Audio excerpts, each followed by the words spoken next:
Allez go! Alors pour partir, j'ai eu envie de découvrir autre chose. Je venais de finir ma licence de psycho et voilà, j'avais envie de faire une pause, savoir quelle spécialité je voulais pour mon master. Et voilà, j'avais absolument envie de repartir en Amérique latine, un continent que j'avais adoré quand j'étais partie pour voyager un mois. Donc go, j'ai voulu partir en bénévolat.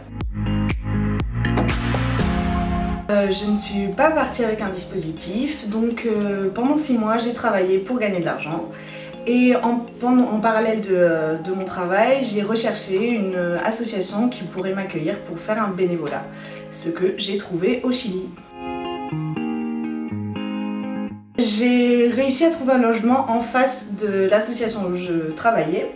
Je travaillais dans un foyer d'accueil pour des enfants, des petits-enfants garçons chiliens qui sortaient des tribunaux familiaux. Et donc j'ai travaillé en tant qu'éducatrice là-bas, donc je faisais du lundi au vendredi toute la journée de travail. Donc je traversais la petite rue pour aller à l'ONG, travailler, et le week-end j'avais la possibilité de voyager un petit peu dans le Chili et aller voir Santiago, Valparaiso, tout ça. Au niveau des difficultés, ça a été surtout au niveau de l'argent. Comme je suis partie sans dispositif, je n'avais pas du tout d'indemnisation, donc au bout d'un moment, l'argent que j'avais récolté en 6 mois forcément a commencé à s'épuiser. D'autres difficultés, ça a pu être au niveau de la barrière de la langue, mais qui s'est vite effacée au fil du temps. Après, les autres difficultés, ça a pu être au niveau du travail avec les enfants, parce que j'étais dans une réalité que je ne connaissais pas du tout, que c'était des enfants qui ont été maltraités ou abandonnés. Donc forcément leur rapport à l'autre est différent et donc il a fallu s'adapter. Ça a été un peu dur au début, mais au final ça s'est très bien passé. Cette expérience m'a énormément apporté. Déjà personnellement, je suis partie voilà, pendant 6 mois dans une autre culture. Voilà, j'ai beaucoup découvert sur moi, sur mes capacités d'adaptation, de rencontres. Déjà j'ai appris l'espagnol, j'ai rencontré énormément de personnes et ça m'a permis aussi de réfléchir pour justement mon futur au niveau professionnel, voilà mon choix de spécialité en master.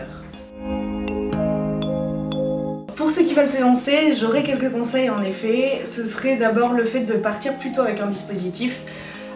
Moi étant partie seule pour un bénévolat, j'ai pas forcément eu l'accompagnement que j'aurais pu avoir et qui peut être, je pense, très bénéfique au niveau de ce que l'on vit, ce que l'on peut ressentir, les difficultés.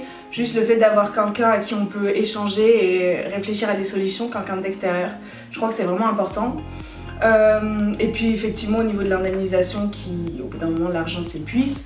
Je crois qu'un dernier conseil, c'est surtout si vous partez en bénévolat comme ça, pour le choix de votre association, vraiment prendre le temps en amont de parler, faire un Skype avec la personne qui va vous accueillir, savoir un peu leur vision de l'association, leur organisation, parce que voilà, des fois on peut tomber sur des associations qui nous vendent du rêve avant de partir et quand on arrive sur le lieu, c'est pas trop ce qu'on nous avait dit. Voilà, moi j'ai eu de la chance, mais ça serait mes conseils. Rencontre, chamboulement et découverte.